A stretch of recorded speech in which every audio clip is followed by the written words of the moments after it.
శ్రీనివాస్ యాదవ్ అంటే ఏఐసిసి లెవెల్లో లాబింగ్ చేస్తాడు. స్టేట్కి సంబంధం లేకుండా పెద్ద పరిచయాలు ఉన్నాయి. అంటే జనాల భయంతో నాయకులు పనిచేయాలి కానీ నాయకుల భయంతో జనాలు పనిచేయాలి. పెట్టుబడులు పేపర్లకే పరిమితం అవుతున్నాయి. ఒక జబర్దస్త్ కమెడియన్ పెట్టి కేసీఆర్ సినిమా తీపించుకోండి.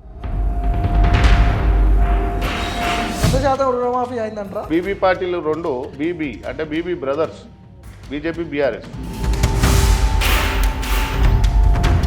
కాంగ్రెస్ పార్టీ వచ్చిన తర్వాత లంబడోళ్ళు ఎస్సీ ఎస్టీ భూములను గుంజుకునే కలెక్టర్ మీకు ఇష్టమా లేదా అని అడగనికి పోయిండు లగచర్ల. ఈటల రాజేందర్ నేను అంటున్నాడు కమిషన్లు లేనిది అసలు పనులు కావట్లేదు. సిగ్గి శరం ఉండవలసిన అవసరం ఉందా లేదా? అది బీసీలకు రాజాధికారం రావాలంటే బీసీలకు తెలియాలి. నేను కూడా ఒక బీసీకి చెప్తున్నా. కులాన్ని అన్యాయం చేస్తారు మా కులం. గవర్నమెంట్ గుర్తించిందా? కొన్ని రేవంత్ రెడ్డి గుర్తించిందా? ముచ్చెల్ల సత్యనారాయణ. మనమంతా ఒకటి కావాలి.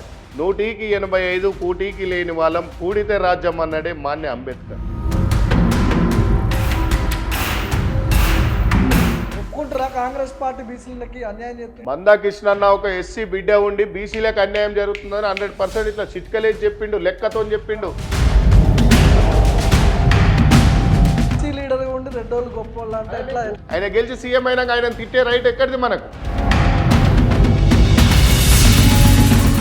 నమస్తే, నాతో పాటు అంబర్పేట్ శ్రీనివాస్ యాదవ్ ఉన్నాడు, ఏఐసిసి కోఆర్డినేటర్ కాంగ్రెస్ పార్టీ నుంచి. నమస్తే అన్న.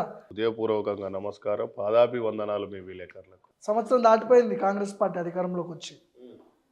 ప్రజల నుంచి ఎట్లాంటి రియాక్షన్ ఉందని మీరు అనుకుంటున్నారు? బ్రహ్మాండంగా ఉంది. ఇంకా 5 సార్లు గెలుస్తుంది మా రేవంత్ అన్న నాయకత్వం కాంగ్రెస్ పార్టీ. కానీ ఊర్లో అట్లుంది ఆ సిచ్యువేషన్. ఊర్లో ఇప్పుడు ఎవరు బాధ్యత అల్లది. జిల్లా డీసీసీ ప్రెసిడెంట్ ఉంటాడు, జిల్లాలో ఒక కాన్స్టిట్యున్సీ ఎమ్మెల్యే ఉంటాడు, ఎంపీ ఉంటాడు. వాళ్ళ పనుల మీద సీఎం చేసే పని సీఎం గారు రేవంత్ గారు తన స్పష్టంగా బయట దేశాలలో కూడా పోయి కూడా ఇండస్ట్రీల్లో ఐటీ కంపెనీలు తెచ్చి ఐటీ రంగంలో చదువుకున్న పిల్లలకి ఇలాంటి పిల్లలకు అమెరికా కూడా ఓడు బంద్ చేసి అలా మా దేశం రాష్ట్రం తెలంగాణలో దేశంలోనే గొప్పగా పోవాలనే తీరుగా దేశాలు తిరుగుతున్నారు.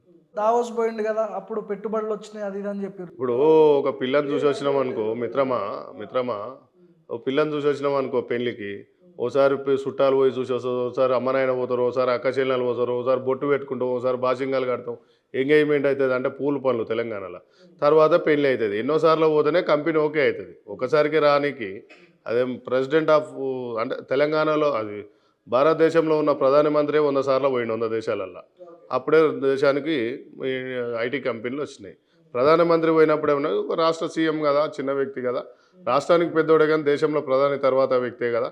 ఏవలైనా పోయినప్పుడు ఒకసారి 2-3 సార్లు పోయి వస్తేనే.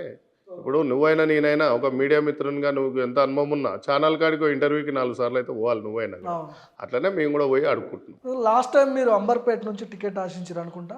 ఆశించడంలో తప్పేముంది? ఎమ్మెల్యే ఆశించవచ్చు, ఎంపీ ఆశించవచ్చు. ఎట్లా పోయిందంటే ఎట్లా వచ్చిందో గట్టినే పోయింది రిటర్న్. మీ పార్టీ వాళ్ళే మా పార్టీ వాళ్ళు చేయకుంటే బయట టీఆర్ఎస్ వానికి ఏం అవసరం, బీజేపీ వానికి ఏం అవసరం? ఎందుకు శ్రీనివాస్ యాదవ్ దొక్కితే ఏమొస్తుంది? తొక్కడమే లేదు, తొక్కడం ఓన్ చేతులు ఉండదు. కొద్దిగా మిస్టేక్ అయింది, పోయిన దానికి పరిణామాలు ఫలితాలు ఉంటాయి. దానికి కూడా రేవంత్ రెడ్డి అత్యంత సన్నిహితుడు రోహిన్ రెడ్డికి టికెట్ ఇచ్చారు. అక్కడ పార్టీ కమిట్మెంట్ ఇచ్చినప్పుడు రోహిన్ రెడ్డి ఉండని, వాళ్ళు ఇంకో ఆయన ఉండని, ఎవరైనా ఉండని పని చేయాలి, చేసినాం. ఓకే, దానికి ఏముండదు. పార్టీ కట్టుబడి చేసినాం అయిపోయింది. నేను కూడా ఇండిపెండెంట్ వేద్దాం అనుకున్నా. అప్పుడే పార్టీ పెద్దలు ఫోన్ చేసి వద్దు న్యూట్రల్ కావాలంటే ఆగినాం. ఎందుకంటే ఒకసారి చెప్పినప్పుడు వినాలి కాబట్టి ఆగినాం. చూద్దాం దాన్ని. ఇప్పుడు శ్రీనివాస్ యాదవ్ అంటే ఏఐసిసి లెవెల్లో లాబింగ్ చేస్తాడు. స్టేట్కి సంబంధం లేకుండా పెద్ద పరిచయాలు ఉన్నాయి. అంటే ఖర్గేతో కావచ్చు, అట్లాంటి లీడర్స్తో సన్నిహిత సంబంధాలు తప్పేముంది? చిన్న టికెట్ విషయంలో ఎందుకు ఇది చేసుకోలేకపోయారు? నేను ఏమంటున్నా, ఏఐసిసిలో పరిచయాలు ఉన్న వాళ్ళే ఇలా కింది స్థాయిలో పడిపోతుంటారు. ఓసారి టికెట్లు రావు, ఓసారి రాహుల్ గాంధీ గారు చెప్పిన వాళ్ళకు కూడా టికెట్లు రావు. వాస్తవంగా కూడా మా అమర్పేటలో నాసర్ భాయ్ అని మిత్రుడు, మా బ్రదర్ ఉంటాడు.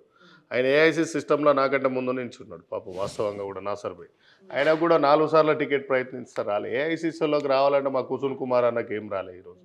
అట్లా చాలామందికి ఏం రాలే. అంత పెద్ద లీడర్ మదియాష్ కన్నే ఉండు, ఆయన కూడా ఇలా హోంమంత్రి అనుకున్నాం తెలంగాణకి, ఆయన కూడా ఏం కాలేదు. అంటే దానికి ఏమి ఉండదు. ముఖేష్ గౌడ్ అన్న కొడుకుండే విక్రమ్ గౌడ్ గారు, ఆయన ఉండే. చాలామంది మా అంజన్ కుమార్ యాదవ్ అన్న కూడా ఉండు, ఆయన కూడా మంత్రి రాలేదు. ఏం చేస్తాం, కొన్ని అటు ఇటు అవుతుంటాయి, ఏం కాదు. సో పాయింట్కి వద్దాం. ముఖ్యమంత్రి దావోస్ పర్యటన కొనసాగుతుంది. ఆయన ఇంకా అక్కడే ఉండలే కానీ పెట్టుబడులు పేపర్లకే పరిమితం అవుతున్నాయి, పెట్టుబడులు వస్తున్నాయని చెప్పి పేపర్ 10 ఏళ్ల కాలంలో ఏం చేసింది బ్రదర్ మీ మీడియా అంతా? 10 ఏళ్ల కాలంలో మరి కేటీఆర్ పోయినప్పుడు వాళ్ళు ఎన్ని కంపెనీలు తెచ్చిండు? ఎన్ని కంపెనీలు తెచ్చిండు? ఎలా చమ్ము అంటే పోయిండు, దావోస్ పోయిండు, సింగపూర్ పోయిండు, ఇటు పోయిండు, అటు పోయిండు అని. సింగపూర్ పోయి ఇక కంపెనీలు మాట్లాడితే ఒక్కసారి 2 సార్లు పోతున్నాయి అంటారు. 100 సార్లు పోయేసిన కేటీఆర్ గారు ఏం తెలియకపోయిండు. ఆ రోజు ఎందుకు మాట్లాడలేదు?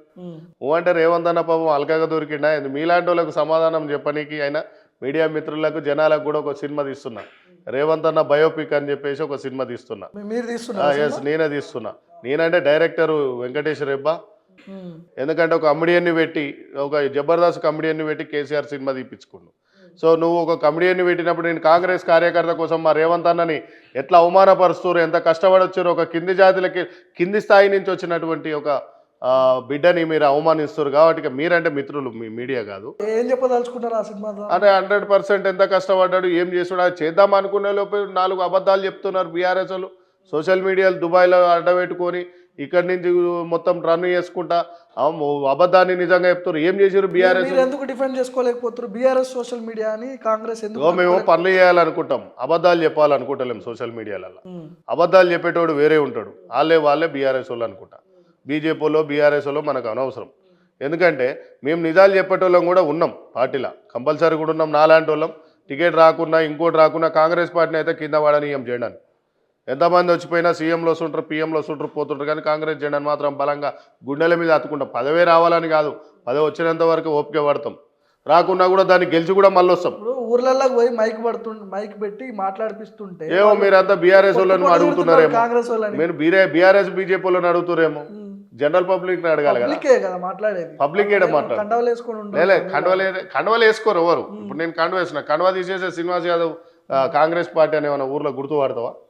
ఊర్లో పోయి కాడ ఛాయ్ దాకా కూడా కూర్చున్న బండ మీద సవాడ్ అంటారు ఊర్లలో, తెలంగాణ భాషలో కచీర్ అంటారు. గ్రామ పంచాయతీ కాడ హోటల్ ఉంటుంది, హోటల్ పెట్టిన ముసలాయన కాడ పోయి అడిగితే ఆడ అన్ని పార్టీలలో జనరల్ పబ్లిక్ని అడిగితే రుణమాఫీ 10 ఏళ్ళలో చేయలేదు కేసీఆర్ ప్రభుత్వం, ఇవాళ 100% ఇంతగానం చేసింది. 100% రుణమాఫీ అయిందంటారా? 100% కాకుండా ఏముంటుంది, అయితే ఉంటుంది. ఎందుకంటే ఎక్కడో చిన్న బ్యాంకు వాళ్ళ కాడ మిస్టేక్ ఉంటుంది. ప్రభుత్వం అయితే చేసి పిల్ల ఉట్టంగానే ఇప్పుడు పిల్ల ఉట్ట ముందు కులగుట్టవద్దు, పిల్ల ఉట్టినాక కులగుట్టాలి. సో పిల్ల గుట్టినాక కుల్లగుట్టేటోళ్ళం కాంగ్రెస్ వాళ్ళం, పిల్ల ఉట్టక ముందు కుల్లగుట్టేటోళ్ళు బీజేపీ బీఆర్ఎస్ వాళ్ళు. సో బీబీ పార్టీలు రెండు, బీబీ అంటే బీబీ బ్రదర్స్, బీజేపీ బీఆర్ఎస్. ఒక కాంగ్రెస్ పార్టీ పనిచేసి చూపిస్తుంది. వాళ్ళ లెక్క దేవుణ్ణి పెట్టుకొని బీజేపీల లెక్క మేము ఓట్లు అడుగుతలేం, వీళ్ళ లెక్కనేమో అబద్ధాలు చెప్పి బీఆర్ఎస్ వాళ్ళ లెక్క మేము అబద్ధాలు చెప్పి ఓట్లు అడుగుతలేం. స్పష్టంగా ఇలా ఒక మాట మాట్లాడదాం, అడవులలోకి వెళ్ళి పిల్ల బాటలు వేసిన వాళ్ళు ఎవరంటే కాంగ్రెస్ ప్రభుత్వం కాదా? ఇవాళ గాంధీ ఉస్మానియా హాస్పిటల్ లాంటి కాంగ్రెస్ పార్టీ కాదా? హైదరాబాద్కు మెట్రో ఓఆర్ఆర్ వచ్చిందంటే కాంగ్రెస్ పార్టీ కాదా? దేశంలో యూనివర్సిటీలు వచ్చినాయంటే కాంగ్రెస్ పార్టీ కాదా? కాంగ్రెస్ పార్టీ వచ్చిన తర్వాత లంబడోళ్ళు, ఎస్సీ ఎస్టీ భూములను గుంజుకునే భూములు కాంగ్రెస్ పార్టీలో కాదా, బీఆర్ఎస్ పార్టీలో. ఇప్పుడు యూట్యూబ్ నీ చేతిలో ఫోన్ ఉంది, ఏమంటున్నా మిత్రమా, నీ చేతిలో ఫోన్ ఉంది, ఇప్పుడే యూట్యూబ్లో పెట్టి ఇదే సిరిసిల్ల కేటీఆర్ ఉన్న కాన్స్టిట్యున్సీలో ఉస్కలారీలతో తొక్కుకుంటా రైతులను చంపారు. అవి గుర్తుకు రాలేదా? ఇదే ముదిగొండలో ఖమ్మంలో ఉరికి చురికిచ్చి కొట్టి చంపారు బీఆర్ఎస్ నాయకులు. కామన్గా ఏది మామూలుగా మాకు పథకాలు వస్తలేవా అని అడిగినందుకు. ఇదే మహిబాద్ జిల్లాలో లేదా, మంచిర్యాలలో లేదా, ముదిగొండ లేదా, గోవర్ఖండ్ లేదా, మనుగూరు లేదా, కాకాస్ నగర్ లేదా, ఇటుపోతే గద్వాల్లో అదే పని, అల్లంపూర్లో అదే పని, ఇడిపనూరులో అదే పని, ఇటుపోతే అయోధ్యలో అదే పని, కొల్లాపూర్లో అదే పని, జడ్చర్లలో అదే పని. ఎన్ని చేయలేదు, మేము చేస్తలేము, అది తప్పు విషయం.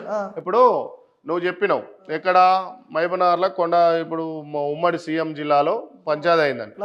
ఇప్పుడు ఒక టీవీ ఛానల్ పెట్టాలని ఒక ఫ్లాట్, ఓపెన్ ఫ్లాట్ కొందామని పోతావు నువ్వు. ఆ ఓనర్ని అడగనీకో, ఆ గల్లీలో పెద్ద మనిషిని అడగనీకో పోతే నిన్ను కొడితే తప్ప కాదా? నీ కలెక్టరు మీకు ఇష్టమా లేదా అని అడగనీకి పోయిండు లగచర్ల. నేను గుంజుకోలే, కబ్జా చేయలే, కడీలు నాటలే, బోర్డు పెట్టలే, రేవంత్ అన్న రౌడీలను పంపించలే. ఒక అధికారిగా, ప్రభుత్వ అధికారిని, ఒక జిల్లా కలెక్టర్ ఒక బాస్ని పంపించిండు. అమ్మా మీకు ఇష్టమేనా లేదా ఇయ్యడం అని చెప్పేసి. దానికే కొట్టుడు ఎక్కడిది బీఆర్ఎస్ వాళ్ళు? దానికే కదా కొట్టింది, దాడి చేయించింది బీఆర్ఎస్ అంటారా మీరు? బీఆర్ఎస్ 100% షూర్ కదా. ఆడకు అవుపిస్తుంది కదా, ఫోన్ కాల్స్ బయటపడ్డాయి కదా, డేటా బయటకు వచ్చింది కదా.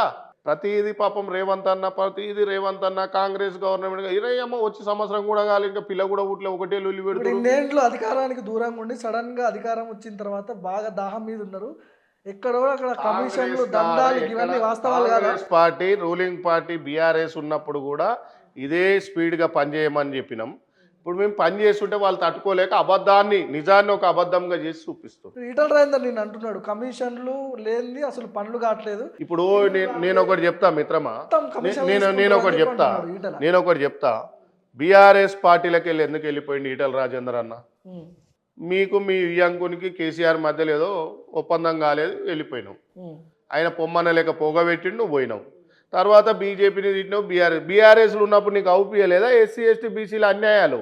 మీకు స్కాలర్షిప్ ఫీజు రియామెంట్స్ 10 ఏళ్ల నుంచి ఆడ పడి ఉండి మిల కొట్టుకుంటుంటే పిల్లలు బీటెక్ కాలేజీలలో స్కాలర్షిప్ లేక డిగ్రీలలో లేక దళిత పిల్లలు ఎస్సీ ఎస్టీ బీసీలు, నువ్వు కూడా ఒక బీసీ బిడ్డవే కదా, మరి ఆ రోజు కేసీఆర్ని సవాల్ ఇసిరేందుకు బయటికి రాలేదు ఎందుకు? నీకు నొప్పి వచ్చినాక బీఆర్ఎస్లోకి వెళ్ళి బయటకు వచ్చినావు తప్ప ఎస్సీ ఎస్టీ బీసీ పిల్లలకు మైనార్టీ పిల్లలకు అన్యాయం జరిగిన రోజు నువ్వు వాయిస్ ఇచ్చి అదే ఆ రోజు రాజశేఖర రెడ్డి మీద నువ్వు వాయిస్ ఇచ్చినట్టు కనుక 2004-05లో నువ్వు ఆ రోజు కూడా ఇచ్చి ఉంటే నిన్ను గుండెలలో పెట్టుకుంటుంది కదా. ఉమ్. జెండా మారినంత మాత్రాన 10 మంది మీద బురద తల్లుడు తప్పు రాజేందర్ అన్న. ఎందుకంటే మీరంటే అందరికీ బీసీలకు అభిమానం. ఎవరు తిట్టినా కూడా మేము మీ వెనక నుంచి సమర్థిస్తాం. కానీ కాంగ్రెస్ పార్టీ పనులను చూసి నువ్వు కొద్దిగా రేపో మాపో రాష్ట్ర అధ్యక్షుడు వస్తాటుంది. Thank you. ఎవరు ఎదిగినా కూడా మీకు ఏమైనా సమాచారం ఉందా ఈటలకు బీజేపీ? నేను అంటలేను. మామూలుగా సోషల్ మీడియా మీరు చెప్పినట్టు అది అబద్ధమా నిజమా కూడా బీజేపీకి తెలియదు మరి. ఓకే, ఆయనకి ఇస్తే థ్యాంక్ యూ, లేకుంటే అరవింద్కి ఇస్తారా ఇంకోళ్ళకి ఇస్తారా? ఇప్పుడు పార్టీ లేని కాడ ఎవరికి ఇస్తే మీకు టగ్ ఆఫ్ వార్ గా ఇది ఉంటుంది. మాకు తగా 4 ఎక్కడ ఉండదు. ఇలా బీజేపీ పార్టీ తెలంగాణలో లేదు, బీసీని అంటున్నావు. మరి ఉత్తరప్రదేశ్లో బీసీని ఎందుకు పెడతలేవు? ఇప్పుడు బీజేపీ రాష్ట్రాలు ఉన్న కాడ బీజేపీని ఎందుకు పెడతలేవు? గుజరాత్లో బీజేపీ రాష్ట్ర అధ్యక్షుని ఎందుకు పెడతలేవు? నేను ఏమంటున్నా, భారతదేశంలో ఉన్న రాష్ట్రాలల్లో 29 రాష్ట్రాలల్లో ఉన్న భారతదేశంలో ఇండియాలో ఉన్న రాష్ట్రంలో బీజేపీ ప్రభుత్వాలు ఎన్ని ఉన్నాయో ఆ బీజేపీ ప్రభుత్వాలలో మధ్యప్రదేశ్లో మోహన్ యాదవ్ అనే ఆయన సీఎంగా ఉన్నాడు. అక్కడ ఒక మళ్ళీ ఎస్సీ బిడ్డని ఎందుకు పెడతలేవు నువ్వు రాష్ట్ర అధ్యక్షుడిని? రూలింగ్ ఉన్న కారణేమో ఆధిపత్యం ఠాగూర్స్ పటేల్ని పెడతావు. పటేల్ అంటే మన రెడ్డి పటేళ్ళు కాదు ఇక్కడ ఉన్నట్టు, అక్కడ శత్రువులు వేరే పటేళ్ళు ఉంటారు. అక్కడ వాళ్ళని పెట్టుకున్నట్టు నువ్వు ఇక్కడ బీసీ బీసీ బీసీ ఇప్పుడు నువ్వు బీసీని సీఎం చేసావు, అనౌన్స్ చేయరే పొద్దుగాల. బీసీల పట్ల కాంగ్రెస్ పార్టీ వైఖరి ఏంటి అసలు? ఏడా మీరేమనుకుంటారు? బీసీలకు రాజ్యాధికారం కావాలా వద్దా? అది బీసీలకు రాజ్యాధికారం రావాలంటే బీసీలకు తెలవాలి. నేను కూడా ఒక బీసీకే, మీరు కూడా బీసీయే కదా. నేను అదే చెప్తున్నా. బీసీలలో ఓలయ్య సక్కగున్న చెప్ప ఒక మాట మాట్లాడదాం. నేనేమంటున్నా మిత్రమా, బీసీలల్లా ఎవరు నాయకత్వంగా మంచిగా ఉన్నాడు? ఎవరిని భుజం మీద చేస్తే పోయి సీఎం కాడ పిఎం కాడ పోయి దండాలు పెడుతున్నారు. బీసీ అంటే నీ అమ్మ ఒక్కొక్కరు తిరగాలంటే రోడ్ల మీద సీఎం పిఎం వచ్చి ఇంట్లో కూర్చొని బీసీ నాయకుని కాడ కూర్చొని మీకు ఎన్ని సీట్లు కావాలి, మీ వాట్ ఎంత, తెలంగాణలో ఉన్న 4-5 కోట్ల ప్రజానీకంలో 2.5-3 కోట్లు బీసీలే ఉన్నారు, మీకు ఇవ్వాలి 70 సీట్లు అని కూర్చోవాలి. కానీ ఈడే పోయాడ పైరవీలు చేసి కాళ్ళు మొక్కుతుంటే బీసీ అంటాడు. ఇక ఓడు రాజాధికారం ఎప్పుడు రావాలి? ఇలా మందకృష్ణ నన్ను చూస్తే గర్వపడుతున్నా. ఇలా బుద్ధి వర్గీకరణ కోసం నేను ఏదాన్ని ఉండని వాళ్ళ కులం కోసం కొట్లాడుకుంటుండు కదా. మీ బీసీల కోసం ఏమైంది? ఇలా కొన్ని ఒరిజినల్ మాట్లాడుకుందాం. ఇప్పుడు ఆన్ కెమెరాగా చెప్తున్నా, సిగ్గి శరం ఉండవలసిన అవసరం ఉందా లేదా? ఎవడా బీసీ నాయకుని కోసం ఇలా వచ్చి ఎమ్మెల్యే మిస్ అయితే నువ్వు ప్రెస్ మీట్లు పెట్టి లొల్లి చేసింది? ఎవరు చేయలేదు. మందాకృష్ణ అన్న ఒక ఎస్సీ బిడ్డ ఉండి బీసీలకు అన్యాయం జరుగుతుందని 100% ఇట్లా చిట్కలేసి చెప్పిండు, లెక్కతో చెప్పిండు. ఉసుకే బియ్యంలో ఉసుకుంటే చెరుగుతాం తెలుసా? ఏది జల్లెడ బట్టి చెప్పిండు. గీడ ఎస్సీలకు అన్యాయం జరిగింది, గీడ బీసీలకు అన్యాయం జరిగింది, దేశంలోనైనా రాష్ట్రంలోనైనా అని. ఒప్పుకుంటారా కాంగ్రెస్ పార్టీ బీసీలకి అన్యాయం చేస్తుంది? నేను కాంగ్రెస్ పార్టీ బీసీలకు అన్యాయం జరిగితే మా బీర్లాయిలు ఇవ్వలేదా? అంజన్ కుమార్ యాదవ్కి ఇవ్వలేదా? అనిల్ కుమార్ యాదవ్కి ఇవ్వలేదా? అట్లాంటే శ్రీహరి వాకేటి శ్రీహరి అన్నకి ఇవ్వలేదా? నేను ఏమంటున్నా, కాంగ్రెస్ లో పనిచేసిన బీసీలకు ఇస్తారు కానీ బీఆర్ఎస్ లో బీసీకి తీసుకొచ్చి ఇవ్వమంటావా? సరే మీ దగ్గరకే వద్దాం. లాస్ట్ టైం మీరు అంబర్పేట నుంచి టికెట్ ఆశించారు. ఓకే, యాదవ్ని కాదని రెడ్డిని తీసుకొచ్చి పెట్టరు. అరే ఇప్పుడు రేవంత్ రెడ్డి అనే ట్యాగ్ లైన్ ఉన్నది కదా. నా టికెట్ విషయానికి వస్తే నేను 20 ఏళ్ల నుంచి కష్టపడ్డ పార్టీకి 20-25 ఏళ్ల నుంచి నా బాధ నాకు ఉంటుంది. కానీ కాంగ్రెస్ జెండాను కూడా నేను బాధ పెట్టొద్దు. కాంగ్రెస్లో ఉన్న వ్యక్తులు మోసం చేసి ఉండొచ్చు నన్ను, కానీ కాంగ్రెస్ పార్టీ ఎప్పుడు మోసం చేయలేదు. ఒక బీసీ బిడ్డని ఏఐసీసీ దాకా పోవడం అనేది ఈ ఏజ్లో, నేను 30 ఏళ్ళకే ఏఐసీసీకి పోయినా, 30 ఏళ్ళ ఏజ్లనే. నేను 16 ఏళ్ళకి నాకు ఓటాకు రానప్పుడే కాంగ్రెస్ పార్టీలోకి వచ్చినాను. నేను అదే అంటున్నా, నేను అనేది అదే. సొంత పార్టీలో ఉన్న ఒకసారి మిస్టేక్ అవుతుంది. కాంగ్రెస్ పార్టీ ఏమంటున్నంటే ఒకసారి మిస్టేక్ అవుతుంది. దానికి కాకుండా ఎమ్మెల్యే మిస్ అయింది కాబట్టి పార్టీ అధిష్టానం గుర్తు పెట్టుకొని దాన్ని గుర్తించుకొని చైర్మన్ ఏదో సమ్ చేస్తారు. పార్టీ అన్నప్పుడు రూలింగ్ వచ్చింది ఏదో ఒకటి చేస్తారు. 100% దానికి ఓపిక పట్టాలి మనం.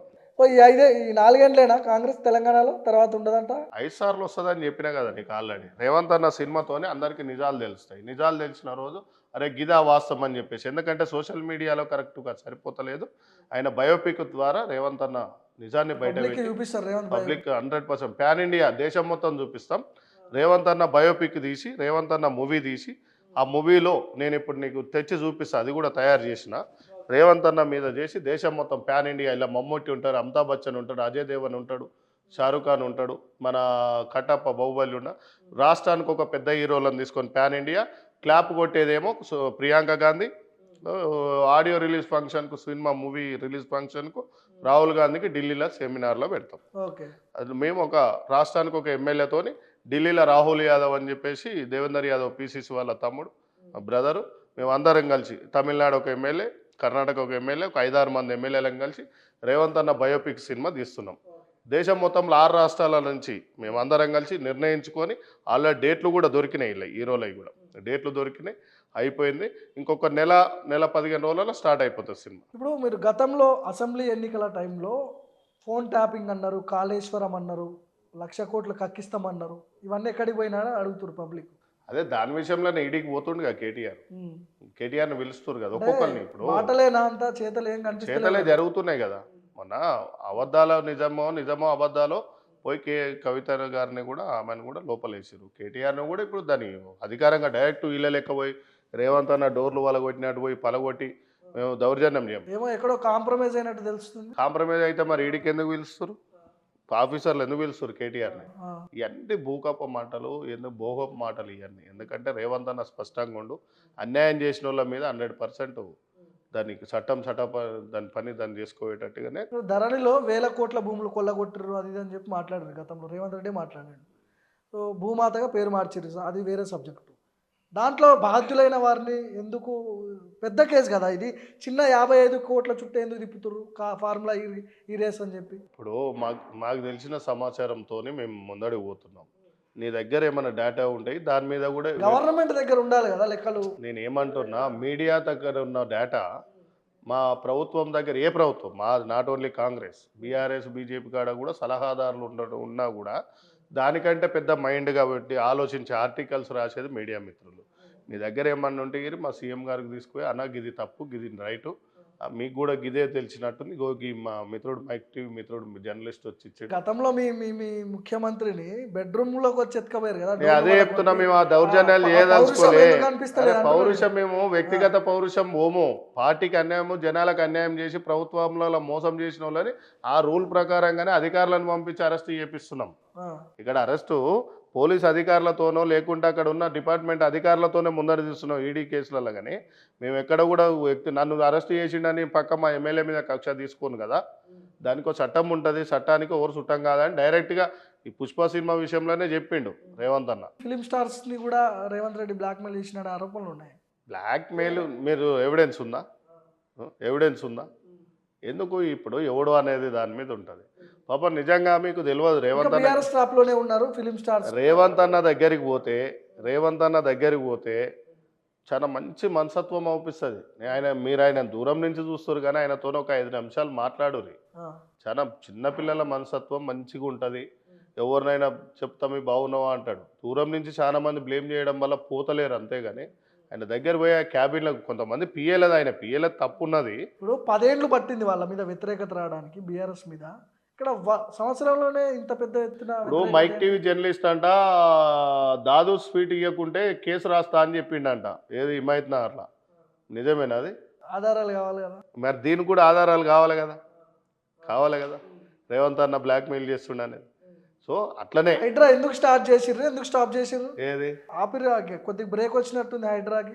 దానికి అన్ని పార్టీలలో కూడా సపోర్ట్ చేసారు. వాస్తవంగా కూడా జనాలని మోసం చేసిన బిల్డర్ల తప్పు, కన్స్ట్రక్షన్ బిల్డర్ల తప్పు. రెండోది ప్లాటింగ్ చేసిన బిల్డర్, వాళ్ళని లోపలేయాలి. దానికోసం సర్వే ఆపారు.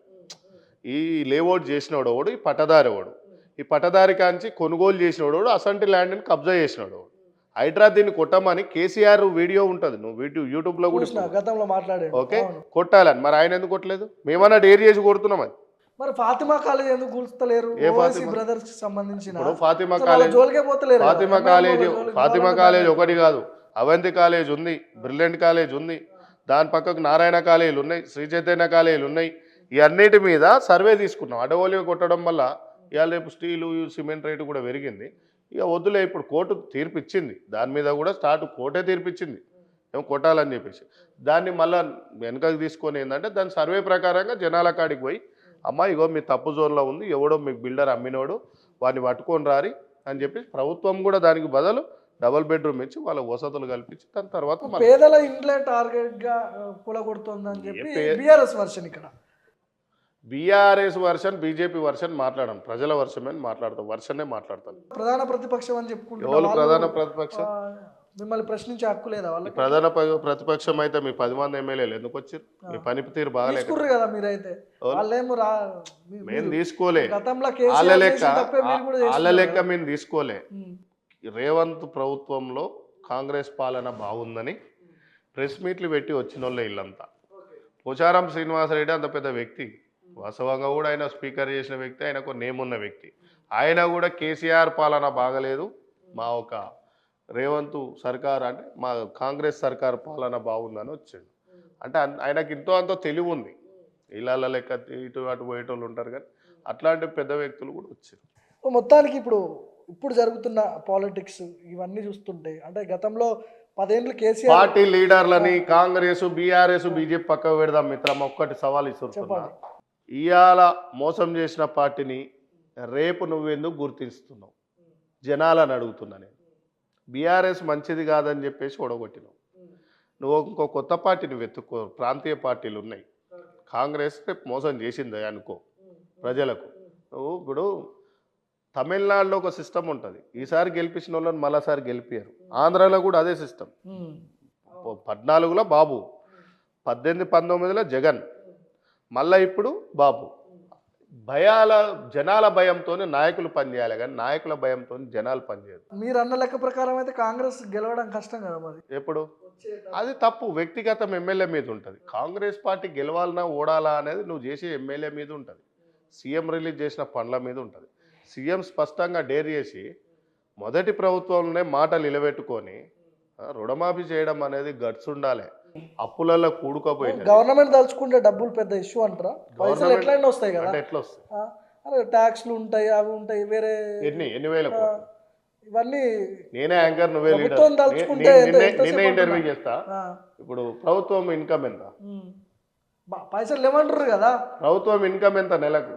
గవర్నమెంట్ దగ్గర లెక్కలు ఉంటాయి అవి. మీకు మీడియాకు కూడా ఉండాలి కదా, మీడియాకు కూడా ఉండాలి కదా. అప్పులు ఎంత కట్టాలి అది రాష్ట్రానికి? అప్పులు ఎంత కట్టాలి చేసిపోయిన అప్పులకు? ఇప్పుడు ఆల్రెడీ ఏం లేదు, అటికే కాలేయింది. అటిక అంటే తెలంగాణలో మనం చిన్నప్పుడు సిబ్బి పెట్టుకొని ఆరబోసుకొని కుండతో మట్టితో తయారు చేసిందని అటికే అంటారు. అటికే కాలు చేసిపోయారు. అలా పోసేసుకుందామన్న కాదు, పోసుకుందామన్న నీళ్ళు కూడా లేవు. ఓకే, పోసుకుందామన్న నీళ్ళు కూడా లేవు. దానికి నేను మొత్తం చెప్తున్నా, నేను మళ్ళా మొత్తం చెప్తున్నా. ఇప్పుడు దానికి ఒక 3 రాళ్ళు పెట్టాలి, 3 రాళ్ళతో పాటు ఒక బట్టి తయారు చేయాలి, బట్టితో పాటు కుండ కావాలి. కుండ కూడా వాళ్ళ కొట్టిపోయింది, అటికే కాలి అటికే ఉండినా సరిపోతుండే. కుండ తయారు చేయాలి, కుమ్మరాయనని పట్టుకురావాలి, కుండ తయారు చేయాలి, మళ్ళీ దాంట్లో అన్నం కూర తేవాలి, దానికి కూలినాలికి పోవాలి. దీనికి చేయడానికి 2.5 సంవత్సరాల పైన పడుతుంది దీన్ని కవర్ చేయడానికి. అయినా కూడా రేవంత్ రెడ్డి అనే వ్యక్తి డేర్ చేసి ఎక్కడ ఎటువంటి బిల్లులు కూడా శాంక్షన్ చేయకుండా ప్రజల కోసం మాత్రమే రుణమాఫీ చేసిండు. ఎవరికి ఆ దమ్మున్నది? ఎందుకో 10 ఏళ్ళు అల్లాడిపోయారు రుణమాఫీ లేక. 5 ఏళ్ళకి ఒకసారి రుణమాఫీ చేయాలి. ఏ ప్రభుత్వం అయినా ఒకటే ప్రభుత్వం గెలిచిన. రాజశేఖర్ రెడ్డి గారిని 4 నుంచి 14 వరకు ప్రభుత్వం ఉన్నది. ఆయన 9లో చచ్చిపోయినా కూడా నీకు రుణమాఫీ ఎంత స్పష్టంగా అయింది? రూపాయి కిలో బియ్యం తీసుకొచ్చింది ఎవరు? కాంగ్రెస్ పార్టీ కదా. కాంగ్రెస్ పార్టీ ఎప్పుడైనా చేస్తుంది, చెప్పదు. నీకు స్కీమ్లో లేని పథకాలు కూడా పెడుతుంది. ఇలా బస్సు విషయంలో నల్గొండలో అంట 20 ఏళ్ళు అయిందంట పెళ్ళి, 25 ఏళ్ళు అయిందంట. మొత్తం నేను ఆడికే వస్తున్నా మిత్రమా, మీరు మళ్ళీ ట్రాక్ తీసుకోవద్దు. మహిళ ఒక ఆమెనంట నల్గొండ జిల్లా టౌన్లో ఉంటుందంట, మరి కూడా మా కాడ. అయితే ఆమెనంట టౌన్లోకి పోయిందంట బస్సు కోసం. ఎప్పుడు పోదాం హైదరాబాద్లో ఇరానీ ఛాయ్ అనంట. ఆమె పెళ్ళైన కొత్తలో భర్త తాగుపించిండంట. ఆ ఛాయ్ తాగాలని 25 ఏళ్ళ నుంచి పెట్టుకుందంట మనసులో. ఫ్రీ బస్సు పెట్టంగానే బిడ్డే పెళ్ళి అయింది, మనవరాలు కూడా ఉన్నది. ఓ మనవరాలని సంకలు వేసుకొని వచ్చి ఛాయ్ తాగిపోయిందంట, ఆమె టీవీలలో కూడా చెప్పింది. ఓకే. ఓకే, అంత గొప్ప ఆర్టీసీ సహకారం కల్పించినాం మేము. అయితే మేము చేసిన ఒక చిన్న మిస్టేక్ ఏంటంటే, బస్సులు చిన్న విషయం ఏంటంటే, డెబిట్ కార్డ్ క్రెడిట్ కార్డ్ లెక్క ఒక ఆధార్ కార్డ్ లెక్క ఆధార్ కార్డ్ మ్యాండేటరీ చేయకుండా గ్రామ సభలల్లా గ్రామ శాఖ ప్రెసిడెంట్లు ఉంటారు కదా, గ్రామ శాఖ ప్రెసిడెంట్ల కాడ గ్రామ శాఖ ప్రెసిడెంట్ల కాడికి పోయి ఒక కార్డు, ఇందిరమ్మ బొమ్మ కాంగ్రెస్ ప్రభుత్వంలో ఈ కార్డు ఉన్న వాళ్ళకు బస్సు ఫ్రీ అని పెడుతుంటే, మా హైదరాబాద్ ఉంది గల్లీలలో ఒక మా లాంటి వాళ్ళకు డివిజన్ స్థాయిలో ఇచ్చి ఒక కార్డు ప్రొవైడ్ చేసి ఉంటే వాళ్ళు కూడా లైన్లో నిలబడి ఆ కార్డు తీసుకొని అచ్చా ఈ కార్డు ఉంటేనే బస్సులో పోతుందని వాళ్ళకి ఏం తెలియకుండా ఇచ్చేలోపు బస్సులలో కొట్టుకుంటూ అయింది. వాస్తవంగా నేను కూడా ఒప్పుకుంటా. అది ఇచ్చి ఒక సిస్టమ్ పెట్టుంటే కనుక అది నేను కూడా ఈ మధ్యలో మా రేవంత్ అన్న గారికి చెప్తాను నేను. సో మొత్తానికి ఓవరాల్గా ఏం చెప్పదలుచుకుంటారు? బయోపిక్ ద్వారా ప్రజలకు ఏం చెప్పదలుచుకుంటారు మీరు? ప్రజలకు కాదు కానీ రేవంత్ రెడ్డిని హీరో చేసి చూపిస్తున్నారా? ఇందులో ప్రజలకు ఏమైనా మెసేజ్ ఇస్తారా? ఇప్పుడు రేవంత్ అన్నని హీరో చేస్తున్నా అంటున్నారు. ఒక మాట, నాకు టికెట్ అయితే ఇవ్వలేదు కదా, నాకు కోపం ఉండాలి రేవంత్ అన్న మీద, ప్రేమ ఎందుకు ఉండాలి? వాస్తవాలు మాట్లాడుకోవాలి, కోపం ఉండాలి. కానీ కోపం ఉన్నోడు ఏం చేశాడంటే, ఏం చేసిండా రేవంత్ రెడ్డి అన్న అంటాం. కానీ రేవంత్ అన్న పాపం ఆయన చేస్తున్నాడు, అక్కడ ఏం లేకున్నా కూడా ఏదో ఒకటి చేస్తుండు. దాన్ని మనం ఆయన తిట్టడము కొట్టడం కొట్టేటట్టు మాట్లాడడం చేయొద్దు. పరిపాలన స్టార్ట్ అయ్యే ఒక సంవత్సరం అయింది ఆధిపత్యంలోకి వచ్చి. గ్రామ పంచాయతీ లెవెల్లో వార్డు నెంబర్ లెవెల్లో కూడా అప్పులే ఉన్నాయి. అక్కడ సీసీ రోడ్లు వేసిన కాడ బిల్లులు ఇవన్నీ రిలీజ్ చేయాలంటే ఇక రైతులను చూసుకోవాలి, ప్రజానికాన్ని చూసుకోవాలి, చాలా ఉన్నాయి, చాలా ముందర తీసుకోవాలి. ప్రభుత్వం ఇంకా 4 ఏళ్ళు ఉంది, ఈ 4 ఏళ్ళలో ఇంకేం చేయాలి? ఈ కట్టవలసిన అప్పులేన్ని ఉన్నాయి, తిరగవలసిన అప్పులేన్ని ఉన్నాయి. రాష్ట్రానికి ఇది అంతా బ్లేమ్ చేసి మళ్ళీ వచ్చి మేమంతా ఇప్పుడు ఏమైపోయిందంటే, ఆనాడు కేసీఆర్ సొంత పార్టీలో ఉన్న మంత్రులు రేవంత్ చెప్పినా కూడా వినే పరిస్థితి లేదంట కదా. నీకు విషయం ఏంటంటే, శ్రీధర్ బాబు అన్న కాడికి పోరి, ఆయన అయితే చాలా కూల్ వ్యక్తి. ఓకే, మా బట్టి గారు ఉన్నారు, కోమటిరెడ్డి వెంకటరెడ్డి శాఖలో రేవంత్ రెడ్డి ఏలు పెట్టే అవకాశాలు ఎంతవరకు ఉన్నాయి? రేవంత్ చెప్తే అయితే ఏమన్నా? వాళ్ళు బ్రదర్స్, మంచి దోస్తులు. అది పార్టీ పరంగా ఏదన్నా ఉంటే నడిచి ఉండొచ్చు, కానీ వాళ్ళు మంచి సన్నిహితంగా ఉంటారు వాళ్ళు. ఇప్పుడు రేవంత్ అన్న మీద చిన్న ప్రెస్ మీట్ వస్తే వెంకటరెడ్డి అన్న ఎమ్మటే, సొంత మనదమ్ములు కూడా రియాక్ట్ అవుతలేరు, వెంకటరెడ్డి అన్న రియాక్ట్ అవుతుంది. ఎమ్మటే బయటకు వచ్చేమా ఇది ప్రభుత్వం పని, మంచి పని, రేవంత్ రెడ్డి మంచి చేస్తుండని అంటుండు. గవర్నమెంట్ గుర్తించిందా? పోనీ రేవంత్ రెడ్డి గుర్తించిందా ముచ్చల్ల సత్యనారాయణ? మాదిగలకు పంచాయతీలు పెట్టిరు. ఓకే, లంబాడి ఆదివాసుల గోండ్లకు పంచాయతీలు పెట్టిరు, ముద్రాజులకు బెස්සలకు పంచాయతీలు పెట్టిరు, మున్నూర్లకు గౌడ్లకు పంచాయతీలు పెట్టిరు, గొల్లలకు కుర్మలకు పంచాయతీలు పెట్టిరు, పద్మశాలీలకు సన్నాయిలకు పంచాయతీలు పెట్టిరు. ఓకే, ఎస్సీ ఎస్టీ కుమ్మరి సాకలి మంగలి ఔసలి కుమ్మరి వీళ్ళందరికీ పంచాయతీలు పెట్టిరు. ఎస్సీ ఎస్టీ బీసీలల్లా మీరు ఎందుకు పంచాయతీలు కొట్టుకుంటున్నారు? నేను ప్రత్యేకంగా కోరుకునేది ఏంటంటే, ఎస్సీ ఎస్టీ బీసీలల్లా మీకు మీకు మీకు మీ సంఖ్య ఎంత? అంబేద్కర్ సార్ ఏం చెప్తాడంటే, 100కి 85, 100కి 85, 100కి 85 కూటికి లేని వాళ్ళం. అంటే 100కు 85, 90% ఉన్న మన ప్రజానీకంను మనమంతా ఒకటి కావాలి. 100కి 85 కూటికి లేని వాళ్ళం, కూడితే రాజ్యం అన్నాడే మాన్య అంబేద్కర్. అంత గొప్ప మాట చెప్పిపోయాడు. మీ రాజ్యం మీరు తెచ్చుకోరబ్బా, మళ్ళీ బీఆర్ఎస్ సైడ్ బీజేపీ సైడ్ ఎందుకు చూస్తారు? కాంగ్రెస్ నచ్చలేదు. ఎటు పోయి ప్రధాన పార్టీలు అన్నీ కూడా రెడ్ల చేతుల్లోనూ రావుల చేతుల్లోనూ ఆధిపత్యాల వర్గాలకే. నీ తెలివి గాడిది పనులు చెప్తున్నారు కానీ నీ తెలివి గాడిది పనులు చదువుతుందా అంటున్నా. బీసీలది బహుజన నాయకులది మీ తెలివి ఏమన్నా గాడిది పనులు చదువుతున్నదా? అవును, నేను చెప్తున్నా, కాంగ్రెస్ గవర్నమెంట్లో ఉన్నా నేను. కాంగ్రెస్ మంచిది అని చెప్పేసి ప్రజల పక్షాన నమ్మకం ఉంది. బీఆర్ఎస్ చేసిన తప్పులకు మమ్మల్ని గెలిపించరు. మమ్మల్ని షెడ్యూల్ అని మీరు అనుకున్న రోజు మీ కింద కులాలు గెలిపించుకోరి, ఓ పార్టీ పెట్టుకోరి. మళ్ళీ రావుని ఎందుకు గెలిపిస్తారు? మళ్ళీ బాపనాయనని ఎందుకు గెలిపిస్తారు బీజేపీ? మీరు ఓ పార్టీ పెట్టుకోరి, బహుజనులు ఒక పార్టీ పెట్టుకోరు, ఎస్సీ ఎస్టీ బీసీ మైనార్టీలంతా పెట్టుకోరి, ఉన్న పార్టీలను గెలిపించుకోరాదు మాతో పోటీపడి. బీఆర్ఎస్ ఆయనే మంచోడు అంటే మొన్నటిదాకా ఆయన చెడ్డోడనే మాకు ఓటేసిరు. మీ పార్టీలో కూడా ఇప్పుడు బీసీ ముఖ్యమంత్రి అన్నారు, గతంలో ఏమైంది? బీసీ ముఖ్యమంత్రి ఎవరన్నారు? ఎవరనలే, తప్పు విషయం. మీరన్నా దళితుడిని ముఖ్యమంత్రి చేస్తామని బీఆర్ఎస్ పార్టీ బహిరంగంగా తొడవలు కొట్టినావు కదా కేసీఆర్ గారు. మీరు ఏం చేసిరు? ఇవాళ ఒక దళితుడిని కాదు, దళిత మంత్రిని డిప్యూటీ సీఎంని రాజయ్యని తీసేసినావు కదా, సిరిసిల్ల అన్న మన గన్పూర్ ఎమ్మెల్యే తాటికొండ. తాటికొండ రాజయ్యని. అవును. మరి దళితుని మేము దేశానికి మా ప్రెసిడెంట్ చేసినాం. నువ్వు చేసావా బీఆర్ఎస్ పార్టీకి ఆర్ఎస్ ప్రవీణ్ కుమార్ని చేస్తావా, బాల్కసుమ్మని చేస్తావా, కిషోర్ని చేస్తావా, చేస్తావా ఉమ్. అంటే బాధ అనిపించేది ఏంటంటే ఎస్సీ ఎస్టీ బీసీ మైనార్టీలని అంటోళ్ళని ఆగం పట్టిస్తున్నాయి అన్ని పార్టీలు. ఓకే. వానికో మంత్రి ఇస్తారు, భుజం మీద చేయేస్తారు, వాని నోట్లో ఒక భుజం మీద ఒక కండు వేస్తారు, వానికి క్లోజ్ చేసి వానికి కులాన్ని వర్గాన్ని క్లోజ్ చేసి పడేస్తారు. ఓకే. కుల సంఘం నాయకులకు సీఎంల కాడ పిఎంల కాడ ఏం పని మీకు? ఉమ్. ఏం పని? నీ కులం ఎంతున్నో నీ బలం ఎంతున్నో బహిరంగ సభలు పెట్టి మాకు ఇంత వాట కావాలని కొట్లాడు. బాల్ ఠాకరే ఉండు, ఏది శివసేన ఉమ్. ఎట్లా కొట్లాడిండు? సీఎంలు పోయిన పక్క కూర్చునేది మాకు పార్టీకి ఇది కావాలని. మీరెందుకు పోయి అలా కాడ పోయి గొల్లాయన పోయి గొంగడి గొర్రెపిల్ల తీసుకుపోయాయన చేతిలో పెడితే ఉమ్. ప్రధానమంత్రి ముఖ్యమంత్రి రాగానే నువ్వు నీ కాడ కూర్చొని నీ తమ్మేందో చూపి, ఓకే. విజన్ ఇట్లా బుల్లెట్ కంటే స్పీడ్గా చూపి, అప్పుడు ఎందుకు రాడు? సీఎం పిఎం వచ్చి నీ వాట ఎందుకు ఇయ్యాడు? నువ్వే కాళ్ళబేరానికి పోయి నువ్వే ఎమ్మెల్సీ అడిగి కథం వేసి ఓకే. ఏముంటుంది? మెయిన్ ముఖ్యంగా ఏంటంటే మా యాదవులల్లా పాపం కులం చాలా గొప్పది. లీడర్లు అంతా అన్యాయం చేస్తున్నారు. వాళ్ళని కులాన్ని అన్యాయం చేస్తారు మా గొల్లోళ్ళు. అంటే ప్రతి కులానికి అట్లా నాయకుడు. బాధ అనిపిస్తుంది. ఎందుకంటే తెలంగాణలో అయినా భారతదేశంలో అయినా ఓబీసీలు చాలా పాపులేషన్ ఎక్కువ ఉంటుంది. ఎస్సీలు ఉంటారు, ఎస్టీలు ఉంటారు, మైనార్టీలు ఉంటారు. మీ లీడర్షిప్ మీరు పెరగాలంటే మీ లీడర్లు కుల పెద్దలు కరెక్ట్ ఉండాలి. ఆ పరిస్థితి ఎందుకు రెడ్డిల మీద వాడు ఏడ్చుడు ఎందుకు? వాళ్ళు ఎప్పుడు సీఎంలు అవుతారు, వాళ్ళకి తెలివి ఉంది. వాళ్ళు ఏదో రకంగా సీఎంలు అవుతారు కదా. బీసీలకు లేదంటారు. నేను ఉన్నదా లేదా అని చెప్తలేను, మీ తెలివి ఎడిగిపోతుందని చెప్తున్నా. ఓకే. మీ తెలివి ఎడిగిపోతుంది. అంటే ఆయన సీఎం అయినా ఆయన ఎప్పుడో తెలంగాణలో ఏవో బీసీ ఒక ఆయన చెప్పు సీఎం అయినా ఆయన ఆంధ్రప్రదేశ్లో ఓలా ఆయన చెప్పు. వాళ్ళ మీద ఏడ్చుడు ఎందుకు? రెడ్డిలు గొప్పలే వాళ్ళు అవుతురు కదా, ఎమ్మెల్యేలు అవుతురు, ఓట్లు వేసింది నువ్వే కదా. బీసీ లీడర్ ఉండి రెడ్డోళ్ళు గొప్ప అదే నీకు గొప్పలు అంటే నేను వాళ్ళని డబ్బా కొడతలేను ఇక్కడ, మీకు అర్థమైతలేదు. వాళ్ళు గెలుస్తురు ఎమ్మెల్యే కంటే జనాలు ఓట్లు వేస్తురు కదా. వేసేటప్పుడు నీ తెలివి ఎడిగిపోతుంది. నీ తెలివి ఎడిగిపోతుంది. నా బీసీలు నిలబడితే వేస్తాను, నా ఎస్సీలు నిలబడితే వేస్తాను, నా ఓసీలు ఎస్టీలు నిలబడితే వేస్తాను, నా మైనార్టీలు నిలబడితే వేస్తా అని నీ కమిట్మెంట్ నీ దగ్గర ఉన్నప్పుడు ఆయన ఎందుకు గెలుస్తాడు? ఆయన గెలిచి సీఎం అయినాక ఆయన తిట్టే రైట్ ఎక్కడిది మనకు? వేసింది ఓట్లు మనోళ్ళే కదా. వాళ్ళు గొప్పోళ్ళే అని చెప్తున్నా. ఓటు వేయించుకునే గొప్పోళ్ళు. అందుకే ఓ తిట్టే రైట్ లేదు. కడుపు నొప్పితో జరాలు మొత్తం వచ్చి కింద వాడి కొట్టుకొని రాజ్యం కోసం రిజర్వేషన్ల కోసం కొట్లాడిన గొప్ప వ్యక్తి అంబేద్కర్ సార్. ఆయన త్యాగాన్ని మర్చిపోయారు మీరు.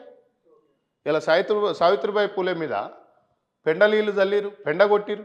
ఆమె ఇలా చదువుల తల్లి, ఆమె త్యాగం మర్చిపోయారు. పూలే త్యాగం మర్చిపోయారు. సాహు మహారాజు మర్చిపోయారు. పెరియార్ లాంటి వాళ్ళు మర్చిపోయారు.